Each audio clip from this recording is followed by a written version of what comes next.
Queria lembrar o refrãozinho do salmo que a gente cantou. Seu som ressoa e se espalha em toda a terra. Seu som ressoa e se espalha em toda a terra. Nós estamos no período de propaganda eleitoral gratuita, né? Há quem diga que existe alguma semelhança entre a propaganda e alguns quadros de humor da TV.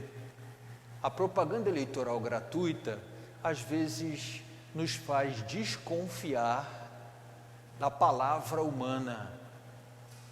Eu lembro que os antigos diziam assim: eu não vou assinar papel nenhum, porque para mim a palavra de um homem vale alguma coisa. Talvez o pessoal mais antigo, não idoso, mas mais antigo, inteiro, mas mais antigo, tipo Geraldo que está aqui, né? Lembra do pessoal lá atrás, que às vezes vendia ou comprava terra, vendia ou comprava casa ou terreno de boca, o que hoje ninguém faz nem de brincadeira, né? Mas, quando a gente se coloca, às vezes, diante de algumas situações humanas em que a palavra parece nada ou pouco valer, a gente fica um pouco desconfiado dessa palavra humana, né? De modo que, infelizmente, a gente vive num tempo em que a palavra perdeu um pouquinho a sua força. E que quando alguém diz alguma coisa, há a necessidade de uma validação daquilo que está sendo dito, semelhante à prova real da matemática, que a gente fazia uma questãozinha na escola e aí queria ver se estava certa. Aí, naquela fase pequenininha na escola, a gente tirava a prova real, para ter certeza de que tinha feito as continhas ali tudo certo. Hoje a palavra tem sido testada. A prova real da palavra é a vida. A prova real do horário eleitoral gratuito são os 4 anos sequentes. A prova real da nossa pregação é a nossa vida. De modo que eu arrisco dizer que hoje a vida, o testemunho, seja uma ferramenta melhor para anunciar e levar Jesus do que a palavra. Não que a palavra tenha perdido o seu valor, mas a palavra sozinha já fica um pouco fragilizada. É a palavra e a vida, é a palavra e o testemunho. Por isso que no salmo de hoje, o salmo 18, que a gente cantou ali, no seu som ressoa e se espalha em toda a terra, na segunda estrofe dele está sendo dito assim: não são discursos, nem frases ou palavras, nem são vozes que possam ser ouvidas. Entretanto, seu som ressoa e se espalha em toda a terra. Ué, como é que uma coisa vai ressoar se nada foi dito? Como é que uma coisa vai se espalhar se nada foi dito? Pelo testemunho. Eu lembro de uma vez ter escutado uma história atribuída a Santa Madre Teresa de Calcutá, quando eu ouvi apenas Madre Teresa de Calcutá, muitos anos atrás, que disse que ela peregrinou, foi atrás dos empresários indianos, e tem muita gente na Índia com muito dinheiro, né? A Índia tem algumas características muito parecidas com o nosso país do que diz respeito à desigualdade, pouca gente com muito dinheiro e muita gente vivendo uma condição difícil. E aí ela foi a esses empresários pedir dinheiro para ajudar nas obras de caridade, que todo mundo conhece a história da Santa Madre Teresa de Calcutá. A gente tem no Brasil, por exemplo, a Irmã Dulce, uma espécie de uma tradução mais próxima daquilo que foram as obras da Santa Madre Teresa de Calcutá. E aí, num desses empresários que ela foi, ela estendeu a mão e pediu: doe alguma coisa para os pobres que vivem na rua. Na verdade, era desse povo que ela cuidava. No caso de Irmã Dulce, começou assim, mas depois tinha um hospital. E Madre Teresa de Calcutá, Santa Madre Teresa de Calcutá, por muito tempo trabalhou mesmo na rua, cuidando de leprosos, sobretudo, depois de portadores de HIV mais recentemente. Nós temos uma casa de acolhimento aqui no bairro de Realengo, não muito distante, que é conduzida pelas irmãs da caridade, discípulas de Madre Teresa de Calcutá, que cuida especificamente deste público, famílias, crianças nesta situação. E aí, quando ela estendeu a mão para o empresário, ele olhou bem na cara dela e cuspiu na mão dela. Cuspiu na mão dela. E a história que eu ouvi diz que ela fechou a mão e disse: esse é para mim, e eu até mereço. E estendeu a outra mão e disse: agora dê alguma coisa para os pobres de Deus. Se aquele cuspe, ela entendeu: esse é para mim, eu até mereço. Cheio de falhas, ela se colocava assim.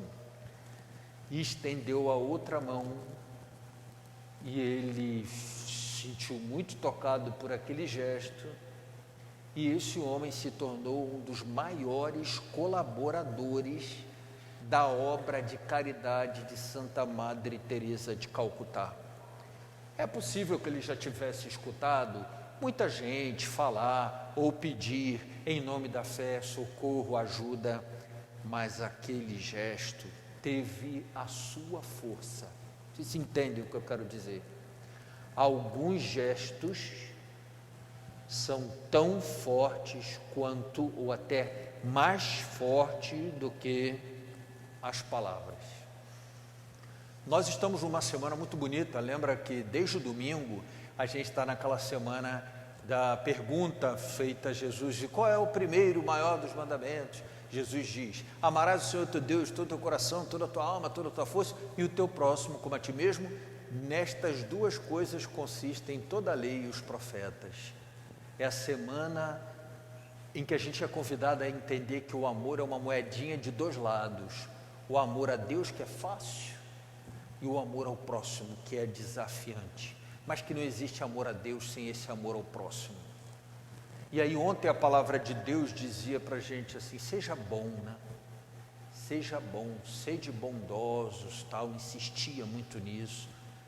E hoje a gente se depara mais uma vez com o Salmo 18, que pede da gente, antes de falar de Deus, seja de Deus.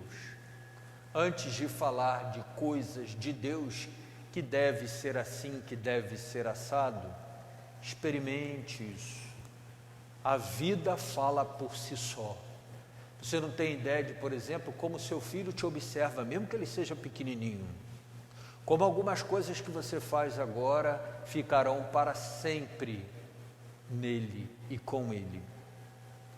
Eu lembro também de ter lido uma vez a biografia de um jogador de futebol daquele time bacana, por ocasião, né, o melhor do mundo.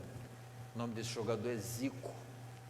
E teve gente que olhou para o alto: está sujo o teto da igreja? E eu lembro que na biografia do Zico, ele contou um episódio que eu achei muito interessante, que eu li.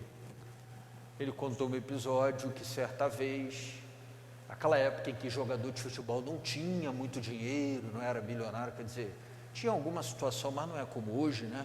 As cifras são absurdas hoje. Diz que certa vez num jogo, salvo engano meu, do Brasil, apareceu lá um camarada com as malas de dinheiro, oferecendo um valor aos jogadores brasileiros para entregar um jogo, facilitando assim a vitória de um time.